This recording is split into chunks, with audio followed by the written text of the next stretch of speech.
Evening, boys. It is Tuesday, May 9th, 2017, just at work here in Parsboro, and I thought I would do a little equipment show and tell, just so I could show you maybe something that we use on the ambulance quite frequently, and you guys might find it neat, you might not sure. It's called an electrocardiogram. We have a monitor, a defibrillator, if you will. It's a semi-automatic, which means there's a number of functions that we're able to do as paramedics or advanced care paramedics that would be more than a defibrillator you would see, say, in a mall or a stadium. So I'll just kind of show you here. So I'll put my hand up there. Keep forgetting where the camera is. So here's a look at it, sort of from side on. It can do a number of functions.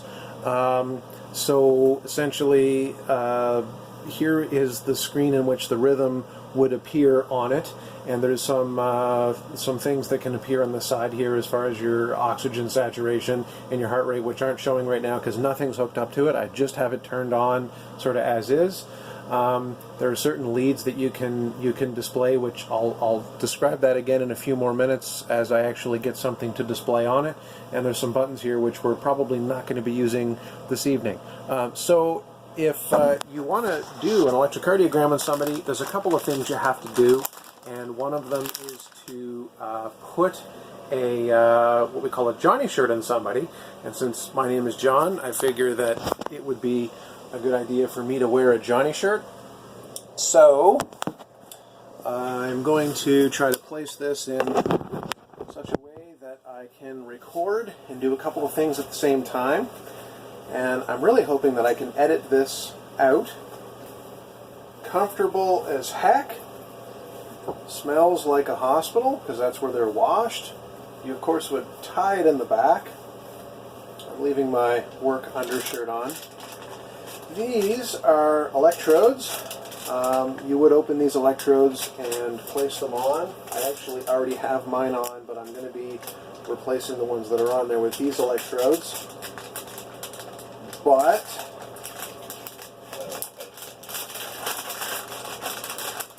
it comes in packages of 50 or so you would need 10 of these. They call it a 12 lead EKG, but you actually need just 10. So when I have my monitor, I actually set the monitor up so the electrodes are already on and to go. Some people don't do that. I actually don't know why. I like having things as ready to go as possible when I'm going to assess a patient, but each to their own, I guess. So there's a saying for these leads, which still got intertwined on me. The green one, this isn't part of the saying, but the green one goes on your right leg. It actually says RL on it, which I didn't show you, but I'll show you this one over here. That says RA on it, that's right arm. So the saying we have is white to the right, smoke over fire. The very first instructor I ever had, Preston Rayner, taught me that. I secretly hope Preston or anybody else sees this video because it might be kind of weird. So this says LA or left arm, which would be the smoke, and the fire. This goes on the right leg. Now there are 6 more stickers. Leads, V1 to V6. My Johnny shirt is coming off, but again, I would have it tied in the back, and the person is generally always laying down on the stretcher or laying back as much as they can. You don't want to have them sitting up when you're actually doing the 12 lead, because it can modify the results, it can alter the results, it can change the results. Trying to word this in such a way. So, these are labeled V1 to V6. So that's V6, as we can see. I'll be putting these on a little backwards, but who cares? So basically, I'm without getting into too much of a science show. I'm going to be putting these on my rib line. They would actually go in between the ribs. You don't place them over bone because it can actually, again, dampen the effect, the reading. Believe it or not. So that was V6, V5, so V4.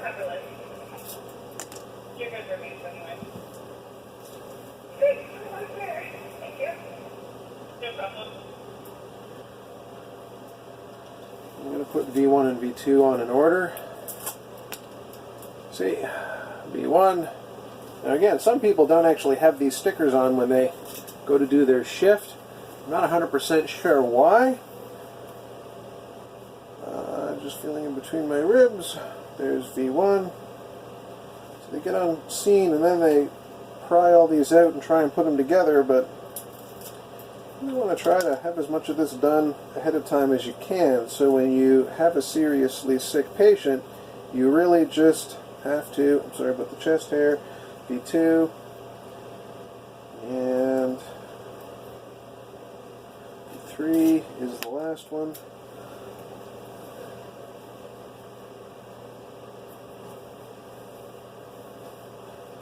That's going to hurt when I go to pull it off. Of course the light would turn off. There we go. Part of ad-libbing, ad-hocking. So connect these together, and then I plug these into the defibrillator, and I'm going to take this over here and show you. I'm going to press this lead button. This says paddles here. That's as if I had defib paddles on me, or pads, defib pads. Those are like 25 bucks a piece, so we're not going to use those. So we're going to go down here to leads 2, 3, and AVF, and as you can see, some magic starts to appear on the screen, and there's a further piece of telemetry that I can place on. I feel like if I had this out ahead of time, but hey, why not do it one-handed? That's how used to using these machines I am.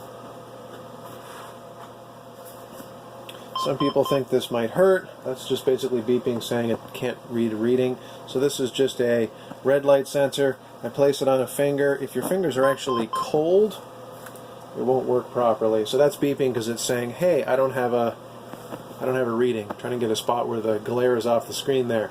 So what you'll see here is that 80, that's actually my heart rate. 96, that's the percentage that my oxygen, my hemoglobin is saturated. And this actually looks like a nice normal sinus rhythm. So I'm going to lean back in this chair as best as I can, and of course you'll see that starts to get a little wavy. That's called artifact, but as I stop moving, it'll regulate out. It'll normalize out. I keep using words perhaps I shouldn't use. So I'm going to press 12 lead. How old am I? How old am I? Well, I'm still 37. So I'm going to press this button in, but I'm going to take some nice shallow breaths so I get a nice good signal here.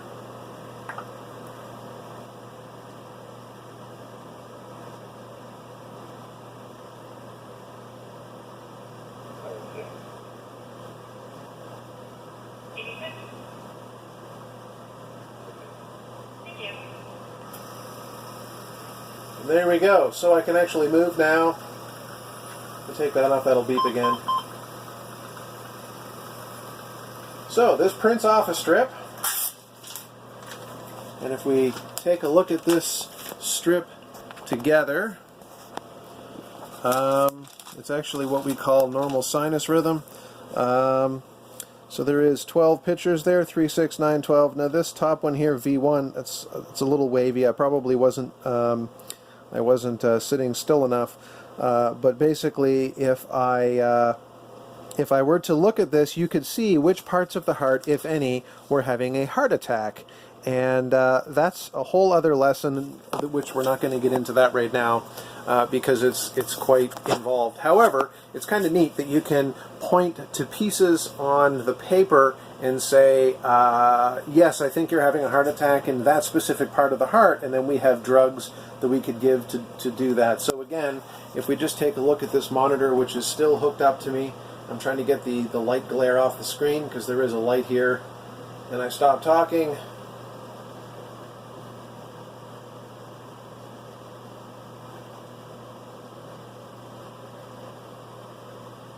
I am still moving, and plus I am sitting up, so that kind of goes away. So that's going to be our lesson for today, which is a lesson I'm hoping I can modify the video a little bit so I can take out part of the thing where I'm taking my uniform shirt off. But I love you boys, and I will get this up on YouTube hopefully this evening, and maybe I'll see you tomorrow. Talk to you later.